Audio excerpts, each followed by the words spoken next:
Auburn V12 Salon Speedster.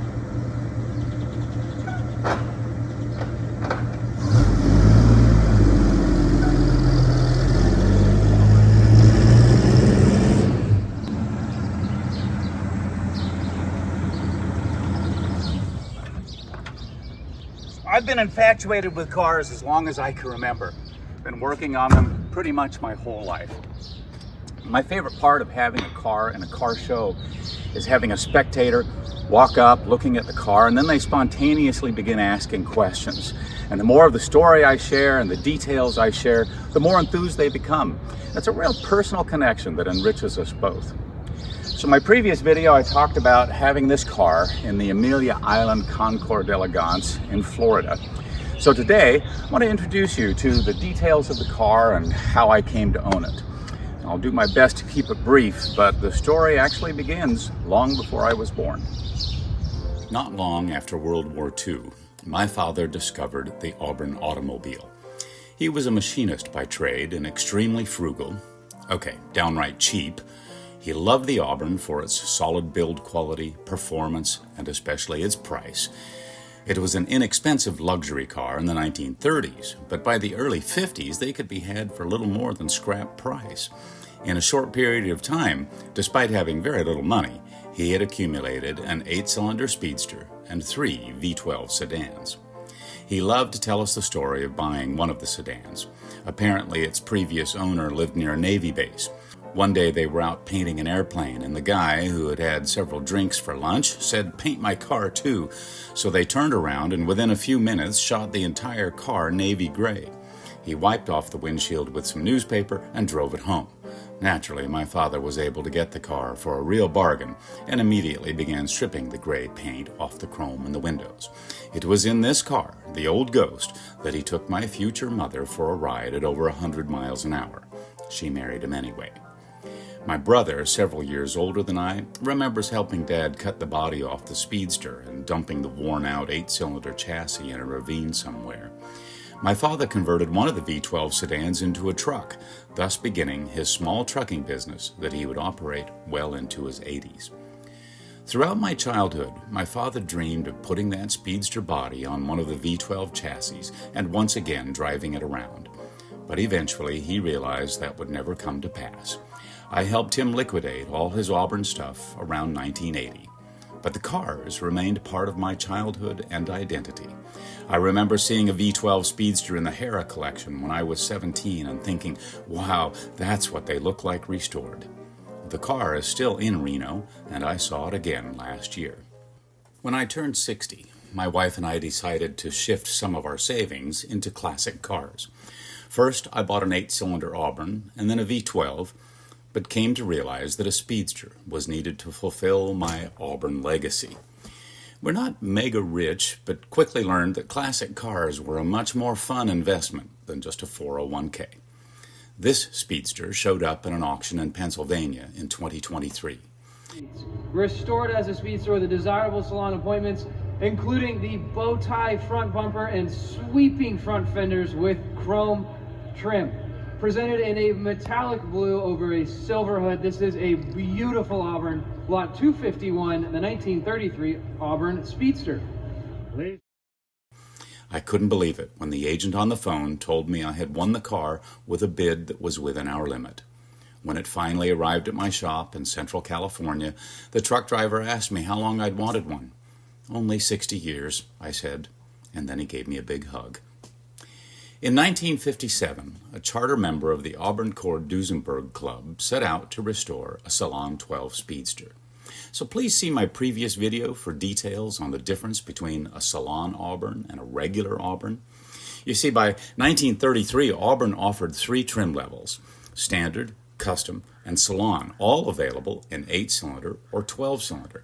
These combinations were offered in all body styles: coupe, cabriolet, speedster, brougham, sedan, and phaeton, for a total of 34 models to choose from. Well, anyway, Harold Smithy Smith acquired the major components for this car from various sources and over the next 20 years completed its restoration. He left this note under the dashboard, and these are photos from club literature in the 60s and 70s. By the late 90s, the car's new owner had re-restored it, improving its quality. So when I bought the car, it was overall complete, and the 20-year-old restoration was in overall good condition, but it suffered from more than 20 years in damp storage. Plus, some of the details weren't correct, so I set out to bring it up to Concours standards. And once doing so, I committed to showing this car wherever I could so that it would no longer spend decades in dark storage unappreciated.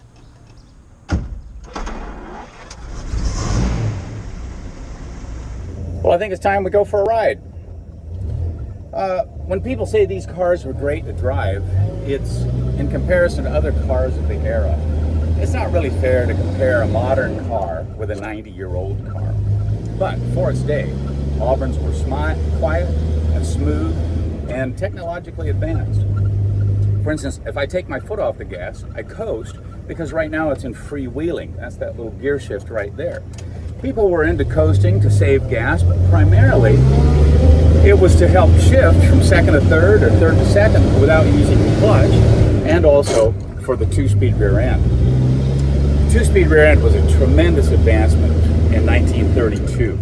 It enabled the car to creep around town and up hills, but it also gave it the long legs that would enable it to do over 100 miles an hour. And in 1932, Auburn set multiple speed records.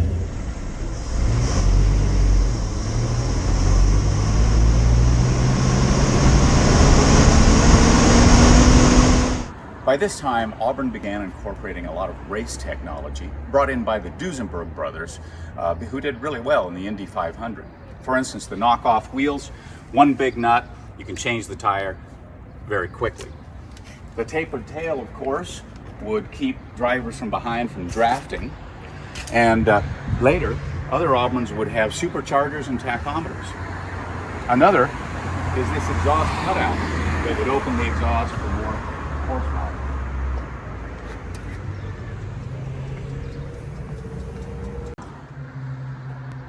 Other interesting innovations for the 1930s would be, for instance, this Startix device.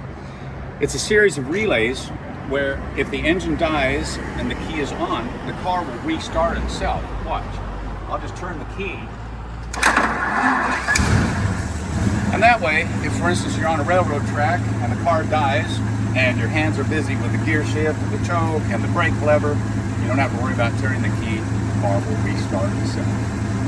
Lubrication was a huge issue in the early cars, and so by the 1930s they solved that with this Bijur system.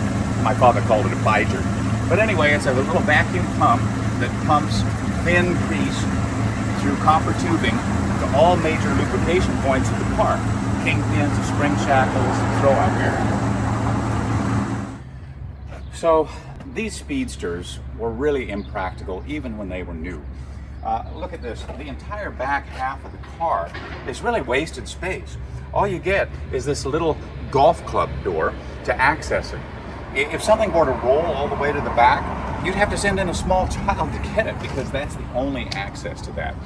These cars were always designed to be a second car or a college kid's car or a race car. So this is a Lycoming V12.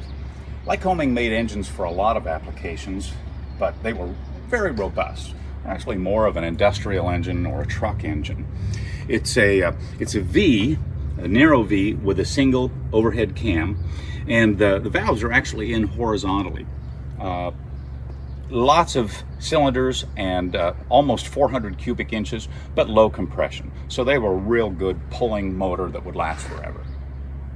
Well, I hope you've learned a little bit and gained a greater appreciation for these magnificent cars of the 1930s. Feel free to subscribe if you'd like to be notified of future videos, and thanks a lot for watching.